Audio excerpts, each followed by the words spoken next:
ಇವತ್ತು ಮಧ್ಯಾಹ್ನ 3 ಗಂಟೆಗೆ ವಿಕಸನ ಸಂಸ್ಥೆಯ ಒಂದು ಪ್ರತಿನಿಧಿಗಳು ಬಂದು ಈ ರೀತಿ ಹಾಸನ ನಗರದಲ್ಲಿ ಒಂದು ಕಂಪನಿಯವರು ಸುಮಾರು ಒಂದು 35 ಜನ ತೆಲಂಗಾಣದಿಂದ ಬಂದಂತ ಜನರನ್ನ ಈ ಬಾಂಡೆಡ್ ಲೇಬರ್ ತರ ಅವರನ್ನ ಅಲ್ಲಿಂದ ಕರೆದುಕೊಂಡು ಬಂದು ಈ ವಿವಿಧ ಕನ್ಸ್ಟ್ರಕ್ಷನ್ ಆಕ್ಟಿವಿಟೀಸ್ ಅಲ್ಲಿ ಅವರನ್ನ ತೊಡಗಿಸಿದ್ದಾರೆ.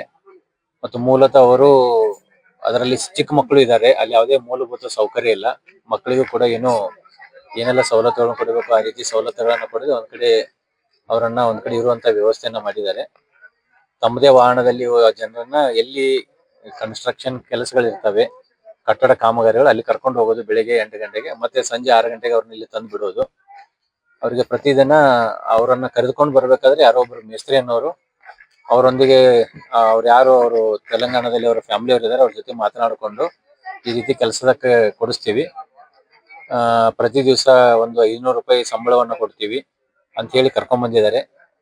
ಮೇಲ್ನೋಟಕ್ಕೆ ನಾವು ಮತ್ತು ಈ ವಿಕಸನ ಸಂಸ್ಥೆಯವರು ಏನೊಂದು ದೂರು ಕೊಟ್ಟರು ಆ ಒಂದು ಆಧಾರದ ಮೇಲೆ ಏನೊಂದು ಸಮಿತಿ ಇದೆ, ಆ ಸಮಿತಿಯಲ್ಲಿ ಪೊಲೀಸ್ ಇಲಾಖೆ, ಸಮಾಜ ಕಲ್ಯಾಣ ಇಲಾಖೆ ಮತ್ತು ಕಾರ್ಮಿಕ ಇಲಾಖೆ, ಆಮೇಲೆ ನಾವು ಕಂದಾಯ ಇಲಾಖೆ, ಇನ್ನಿತರ ಎಲ್ಲ ಮಹಿಳಾ ಮತ್ತು ಮಕ್ಕಳ ಕಲ್ಯಾಣ ಇಲಾಖೆ, ಮಕ್ಕಳ ರಕ್ಷಣಾ ಘಟಕ, ಎಲ್ಲಾ ಇಲಾಖೆಯ ವಿವಿಧ ಏನು ಸದಸ್ಯರಿದ್ದೀವಿ ಅವರೆಲ್ಲ ಈ ಒಂದು ಸ್ಥಳಕ್ಕೆ ಭೇಟಿ ನೀಡಿ ಪರಿಶೀಲನೆ ಮಾಡಿದಾಗ ಏನೊಂದು BSR ಕಂಪನಿಯ ಒಂದು ಪ್ರತಿನಿಧಿ ಇದ್ರು, ಪದ್ಮಾಕರ್ ಅಂತ ಇದ್ರು, ಅವರೊಂದಿಗೆ ಒಂದು ಪ್ರಿಲಿಮಿನರಿ ಇನ್ಫಾರ್ಮೇಶನ್ ಅನ್ನ ತೆಗೆದುಕೊಂಡಿವಿ.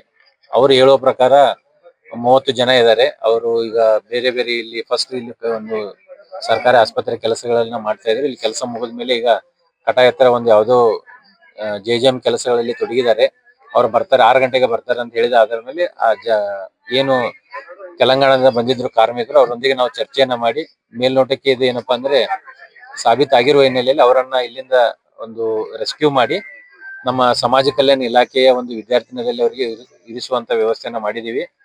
ಈಗ ರೆಸ್ಕ್ಯೂ ಮಾಡಿರುವವರ ಪೈಕಿ 26 ಜನ ದೊಡ್ಡವರಿದ್ದಾರೆ ಮತ್ತು 9 ಜನ ಮಕ್ಕಳಿದ್ದಾರೆ. ಅವೆಲ್ಲವರನ್ನು ಕೂಡ ಈಗ ನಾವು ವಿಚಾರಣೆಯನ್ನ ಮಾಡಿ ಅವರ ಒಂದು ಊರಿಗೆ ಕಳಿಸುವವರೆಗೆ ಜಿಲ್ಲಾಡಳಿತದ ವತಿಯಿಂದ ಎಲ್ಲ ಒಂದು ತಂಗುವ ವ್ಯವಸ್ಥೆ, ಊಟದ ವ್ಯವಸ್ಥೆಯನ್ನ ಸಮಾಜ ಕಲ್ಯಾಣ ವಿದ್ಯಾರ್ಥಿನಿಲಯದಲ್ಲಿ ನಾವು ಮಾಡ್ತೀವಿ.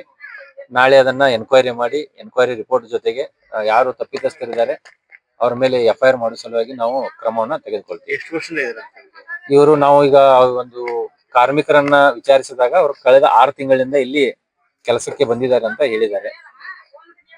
ಸಂಬಳ ಏನ್ ಕೂಲಿ ಏನ್ ಕೊಟ್ಟಿಲ್ಲ. ನಾವೀಗ ವಿಚಾರಣೆ ಮಾಡಿದಾಗ ಅವರಿಗೆ ಪ್ರತಿದಿನ ಒಬ್ಬರಿಗೆ 250 ರೂಪಾಯಿ ಕೊಡ್ತಾ ಇದ್ರು ಮತ್ತು ಊಟದ ವ್ಯವಸ್ಥೆನ ಇವರೇ ಸಂಸ್ಥೆಯವರೇ ಮಾಡ್ತಾ ಇದ್ರು. 3 ಹೊತ್ತಿನ ಊಟ ಅಂದ್ರೆ ಬೆಳಿಗ್ಗೆ ತಿಂಡಿಯನ್ನು ಕೊಡ್ತಾ ಇದ್ರು, ಮಧ್ಯಾಹ್ನ ಊಟಕ್ಕೆ ಅದೇ ಬಾಕ್ಸ್ ಅಲ್ಲಿ ಕಟ್ಕೊಂಡು ಹೋಗ್ತಾ ಇದ್ರು, ಮತ್ತೆ ರಾತ್ರಿ ಊಟದ ವ್ಯವಸ್ಥೆಯನ್ನ ಮಾಡ್ತಾ ಇದ್ರು ಅಂತ ಹೇಳಿದ್ದಾರೆ.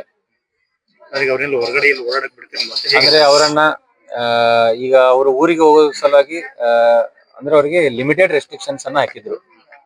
ಒಂದು ಕುಟುಂಬದಿಂದ 2 ಸದಸ್ಯರು ಬಂದಿದ್ರೆ ಒಬ್ರು ಸದಸ್ಯರು ಇಲ್ಲಿ ಇರಬೇಕು, ಇನ್ನೊಬ್ರು ಸದಸ್ಯರು ಊರಿಗೆ ಹೋಗಿ ಬರ್ಬೇಕು ಅನ್ನೋ ಒಂದು ಷರತ್ತುಗಳನ್ನ ವಿಧಿಸ್ತಾ ಇದ್ರು ಅಂತ ಅವರು ತಮ್ಮ ಹೇಳಿಕೆಯನ್ನ ನೀಡಿದ್ದಾರೆ. ಈಗ ಅಂದ್ರೆ ಅವರಿಗೆ ರೆಸ್ಟ್ರಿಕ್ಷನ್ ಇತ್ತು ಮೂವ್ಮೆಂಟ್ಗೆ. ಈಗ ಮೇಲ್ನೋಟಕ್ಕೆ ಅದೇ ರೀತಿ ಕಂಡು ಬಂದಿದೆ. ಹೀಗಾಗಿ ನಾಳೆ ಆ ಎಲ್ಲಾ ಸದಸ್ಯರಿಗೂ ಕೂಡ ನಾವು ಏನು ಇವತ್ತು ರೆಸ್ಕ್ಯೂ ಮಾಡಿ ಸಮಾಜ ಕಲ್ಯಾಣ ಇಲಾಖೆಯ ವಿದ್ಯಾರ್ಥಿ ನಿಲಯದಲ್ಲಿ ಇರಿಸುವಂತ ವ್ಯವಸ್ಥೆಯನ್ನ ಮಾಡಿದೆ. ಅವರೆಲ್ಲರದು ಕೂಡ ನಾನು ಎನ್ಕ್ವೈರಿ ಮಾಡಿ ಎನ್ಕ್ವೈರಿ ರಿಪೋರ್ಟ್ ಆದ ಮೇಲೆ ಅವ್ರನ್ನ ರಿಲೀಸ್ ಆರ್ಡರ್ನ ಕೊಟ್ಟು ಅವರ ಯಾವ ಒಂದು ಸ್ಥಳಗಳಿಂದ ಅವ್ರು ಬಂದಿದ್ದಾರೆ, ತೆಲಂಗಾಣ ರಾಜ್ಯದ ಯಾವ ಜಿಲ್ಲೆಗಳಿಂದ ಯಾವ ಸ್ಥಳಗಳಿಂದ ಬಂದಿದ್ದಾರೆ ಆ ಒಂದು ಜಿಲ್ಲೆಗಳಿಗೆ ಅವರನ್ನ ಇಲ್ಲಿ ವ್ಯವಸ್ಥಿತವಾಗಿ ಕಳಿಸುವಂತ ವ್ಯವಸ್ಥೆಯನ್ನ ನಾವು ಮಾಡ್ತೀವಿ.